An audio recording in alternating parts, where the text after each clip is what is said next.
नमस्कार। आज है 23 जुलाई और देखिए ईरान और अमेरिका से कुछ बड़ी खबरें सामने आ रही है। इसमें सबसे बड़ी खबर आपको बताते हैं और उसके बाद विस्तार से इस पर बातचीत करेंगे।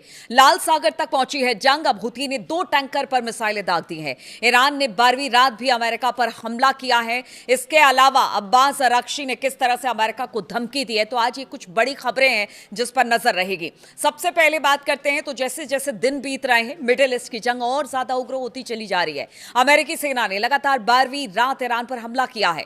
अमेरिकी सेना का कहना है कि इन हमलों का मकसद ईरान की सैन्य ताकतों को कमजोर करना है, जिनका इस्तेमाल हॉर्मुज से गुजरने वाले व्यापारिक जहाजों पर हमले करने के लिए किया जाता रहा है। वैसे अमेरिका हॉर्मुज पर कंट्रोल करने का सपना देख रहा है और इधर अगर लाल सागर की बात की जाए तो यहां पर ईरान के यमन सहयोगी हुती ने नाकेबंदी कर दी है। सऊदी अरब के तट के पास 2 तेल टैंकर पर मिसाइल से और ड्रोन से हमला कर दिया गया है। इस बीच अमेरिका ने सऊदी अरब के साथ एक ऐसी डील कर ली है जो जंग के बीच ईरान को और नाराज कर सकता है, जिस पर कल भी मैंने वीडियो बनाया था। तो चलिए आपको एक एक कर सब बताते हैं। अमेरिका ने लगातार 12वीं रात भी ईरान पर हमला किया है और यह हमला ईरान के सैन्य ठिकानों पर किए गए हैं। ईरान के सरकारी मीडिया ने गुरुवार तड़के यानी कि अगर यहां के समय अनुसार बात की जाए तो खबर दी कि देश के दक्षिण पश्चिम में स्थित रामशीर और अहवाज शहरों पर अमेरिका के आतंकवादी दुश्मन की मिसाइलों से हमला किया गया है, जबकि ईरान के खाड़ी तट पर स्थित बुशहर प्रांत के अधिकारियों ने वहां अमेरिकी मिसाइल से हमले की जानकारी दी है। द गार्डियन की रिपोर्ट के अनुसार ईरान के स्टूडेंट्स न्यूज नेटवर्क ने एक सुरक्षा अधिकारी के हवाले से बताया कि दक्षिण पश्चिमी ईरान में शाल मचेह बॉर्डर क्रॉसिंग पर अमेरिकी हमलों में 2 लोगों की मौत की भी खबर है। इधर हर आंख के बदले एक आंख नोचेंगे। जी हां, ट्रंप की धमकी पर ईरान का पलटवार सामने आया है। अमेरिका के राष्ट्रपति डोनाल्ड ट्रंप की धमकी का जवाब ईरान ने दिया है। पहले डोनाल्ड ट्रंप ने धमकी दी थी कि हॉर्मुज स्ट्रेट में अगर किसी भी जहाज पर हमला होता है तो अमेरिकी सेना बदले में ईरान के पुल या पावर प्लांट पर बम गिराएगी। और इस धमकी के कुछ घंटों के बाद जवाब में ईरान का जवाब भी सामने आ गया। यानी अब ईरान ने भी बार बार जितनी बार ट्रंप धमकी देते हैं उसी बड़ी धमकी के साथ ईरान भी सामने आता है। ईरान के विदेश मंत्री अब्बास अराक्ची ने की तरफ से यह बात सामने आई है। उन्होंने सोशल मीडिया पर लिखा कि हमारी रक्षा नीति साफ है, हर आंख के बदले हम एक आंख लेंगे। उन्होंने लिखा कि ईरान के खिलाफ किसी भी तरह की आक्रामकता जिसमें हमारे बुनियादी ढांचे पर हमला किया जाएगा तो फिर हम उसका जबरदस्त और निर्णायक जवाब देंगे। जो लोग ऐसी आक्रामकता से में मदद करेंगे, चाहे वो मदद किसी भी तरह की हो, उन्हें भी टारगेट माना जाएगा। इसीलिए ईरान लगातार अरब मुल्कों को भी निशाना बनाया जा रहा है, क्योंकि उसका कहना है कि अगर अमेरिका के एयरबेस यहाँ पर हैं, अमेरिकी सैनिक यहाँ पर हैं, तो फिर इसका खामियाजा अरब देशों को भी भुगतना पड़ेगा। और उसी बात का जिक्र अब्बास अराक्ची ने किया है। देखिए, अमेरिकी राष्ट्रपति डोनाल्ड ट्रंप ने बुधवार को चेतावनी दी थी कि जब भी ईरान हॉर्मुज स्ट्रेट में किसी भी जहाज पर हमला करेगा तब अमेरिका ईरान के अंदर एक पुल या एक पावर प्लांट को नष्ट कर देगा।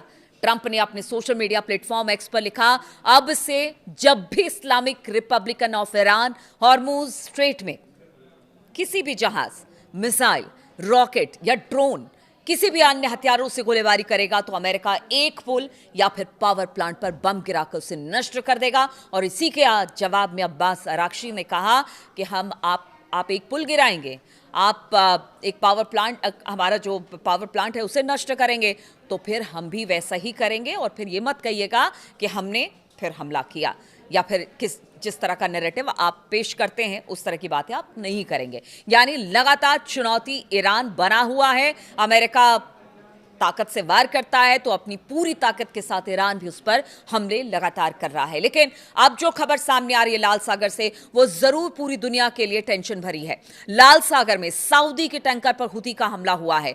ब्रिटिश की नेवल सिक्योरिटी मॉनिटर UKMTO ने एक बयान में कहा कि यमन के हुती विद्रोहियों द्वारा समुद्री नाकेबंदी की घोषणा के बाद बुधवार को सऊदी अरब के पास लाल सागर में एक टैंकर पर किसी चीज से हमला किया गया। हालांकि अभी आइडेंटिफाई नहीं हो पाया है कि वो मतलब मिसाइलें थी या फिर ड्रोन था, क्या था नहीं पता, इसलिए कहा जा रहा है कि किसी चीज से हमला किया गया है। हुती ने इस हमले के साथ साथ लाल सागर में ही एक दूसरे टैंकर पर हुए हमले की जिम्मेदारी भी ली है। यूकेएमटीओ ने बताया कि पहले टैंकर को संभाल रहे नाविकों ने कहा कि उस पर किसी अज्ञात चीज से हमला हुआ, जिससे जहाज पर आग लग गई और क्रू अभी उस आग को बुझाने की कोशिश ही कर रहा था कि दूसरी जगह पर भी हमला हो गया। यह घटना अल शुकैक से 70 नॉटिकल मील दक्षिण पश्चिम में यह हमला हुआ है। ईरान के समर्थक हुती विद्रोहियों ने बुधवार को शिपिंग कंपनियों को चेतावनी दी कि अगर वो सऊदी अरब के बंदरगाह का इस्तेमाल करते हैं तो फिर उनके टैंकरों पर हमले का खतरा हो सकता है, जिस तरह से हॉर्मुज में ईरान ने कह दिया था। और इस विद्रोही गुट ने एक दिन पहले ही नाकेबंदी लागू करने की घोषणा कर दी थी। देखिए, ये ईरान का प्रॉक्सी भी है और उनका कहना है कि अगर ईरान पर हमले होते रहेंगे तो फिर हुती उनके साथ है। और अब सऊदी अरब से जिस तरह से ठनी है हुतियों की, उसको लेकर तो अलमंदे भी अब बंद कर दिया गया है। देखिए, दूसरी तरफ डोनाल्ड ट्रंप ने कहा है कि अगर हुती सऊदी बंदरगाहों की घेराबंदी की अपनी धमकी पर अमल करता है तो उनसे निपट लिया जाएगा। अब ये निपट किससे किससे निपटेंगे समझ में नहीं आता। डोनाल्ड ट्रंप या अमेरिका अब किससे किससे निपटेगी, क्योंकि हर मोर्चे पर आग लगी हुई है, हर मोर्चे पर हमला हो रहा है। धीरे धीरे ये युद्ध एक तरह से कह लीजिए और विनाशकारी होता चला जा रहा है। अगर इसी तरह से एक एक रूट, चाहे हॉर्मुज हो या फिर इधर लाल सागर की बात की जाए, अगर सारे रूट बंद हो जाएंगे तो आप समझिए कि तेल और गैस की कितनी ज़्यादा किल्लत आगे आने वाले दिनों में हो जाएगी। और अब डोनाल्ड ट्रंप कह रहे हैं कि अगर हुती ऐसा करता है, अगर वो सऊदी अरब के अलग अलग तटों को चोक करता है तो फिर उनसे निपट लिया जाएगा। देखिए, अमेरिका और सऊदी अरब के बीच में कल जिस तरह से मैंने एक वीडियो भी बनाया था कि न्यूक्लियर डील की बात हो रही थी, कल वो हो गई है। तो अब बातचीत इस पर भी करेंगे, क्योंकि इसके बाद कह रहे हैं कि पूरा समीकरण, चाहे हुती हो, ईरान हो या पूरा मिडिल ईस्ट हो, उसको लेकर बदल रहा है।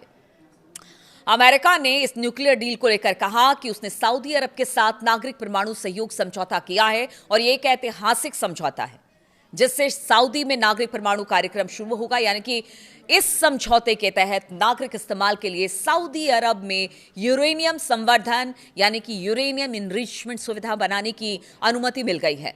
अमेरिका का कहना है कि इससे परमाणु प्रसार को रोकने के लिए जरूरी सुरक्षा उपाय भी शामिल है ताकि परमाणु बम ना बनाया जा सके।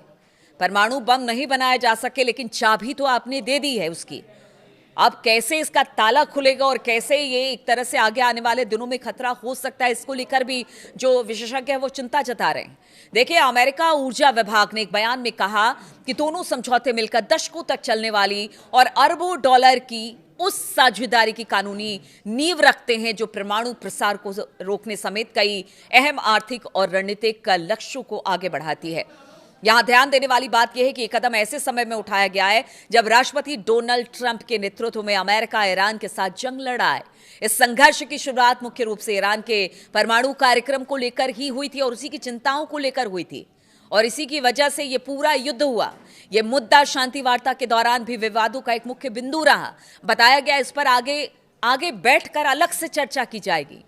अभी शांति वार्ता रुकी हुई है, उसी बीच में अगर सऊदी से आप डील कर रहे हैं तो क्या आप उस पूरे रीजन को अशांत करने की कोशिश कर रहे हैं? क्योंकि हमने देखा है कि अमेरिका ने जब भी कोई युद्ध छेड़ा और फिर उसको लेकर किसी तरह की बातचीत की है तो वो तीसरे युद्ध के लिए एक तरह से कह दिए कि रास्ता खोलने की बात कर देते हैं और फिर वहां से स्थिति बिगड़ती है, उसको संभाल पाना अमेरिका के लिए भी मुश्किल होता है। तो क्या इस बार भी ऐसा होगा कि सऊदी के साथ जो परमाणु समझौता हुआ है उससे एक और रास्ता परमाणु कार्यक्रम को लेकर खुल जाएगा? और अभी तो नहीं, लेकिन आगे आने वाले दिनों में यही परमाणु समझौता पूरे रीजन के लिए खतरा पैदा करेगा। बहुत सारी बातें हैं, लेकिन इसी बीच अगर ईरान पर हमले हैं वो अमेरिका के जारी है, अमेरिका पर भी ईरान लगातार हमले कर रहा है। हुती, हिजबुल्लाह, हमास सभी इस वक्त ईरान के साथ हैं। और अगर इधर बात की जाए कि जिस तरह से सऊदी के साथ डील हुई है उसको अमेरिका जिस तरह से बता रहा है कि ऐतिहासिक डील है, तो आप समझिए कि ये किस तरह की बातें हैं। समझौते की बात दूसरी तरफ अगर जो मध्यस्थ करने वाले देश हैं वो कोशिश करें कि किसी तरह से इस मामले पर कोई पहल हो जाए, युद्ध खत्म हो जाए, लेकिन स्थिति दिन पर दिन और ज़्यादा बिगड़ती चली जा रही है। पहले हॉर्मुज स्ट्रेट, अल मंदेब, ये मतलब जितने रास्ते हैं वो सब बंद होते चले जा रहे हैं। अब आगे का रास्ता क्या है किसी को समझ में नहीं आ रहा है। अमेरिका पर सबकी निगाहें हैं, ईरान पर सबकी निगाहें हैं। बातचीत की बात दोनों तरफ से की जाती है, लेकिन फिर ईरान का कहना है कि अमेरिका हमला करता है, हम हमला करते हैं। इधर अमेरिका का कहना है कि अगर जब तक ईरान जहाज़ों को टारगेट करता रहेगा, हॉर्मुज़ नहीं छोड़ेगा, ये हमले होते रहेंगे। तो क्या इस युद्ध का अभी फिलहाल कोई निर्णय होने वाला है या युद्ध अभी लंबा चलेगा? सबके दिमाग में यही सवाल घूम रहे हैं। तो तमाम अपडेट्स लेकर मैं आपके सामने लगातार आती रहूंगी। बहुत बहुत शुक्रिया मेरे साथ इस वीडियो में शामिल होने के लिए। कमेंट ज़रूर करते रहिए, आपके कमेंट का इंतजार रहता है।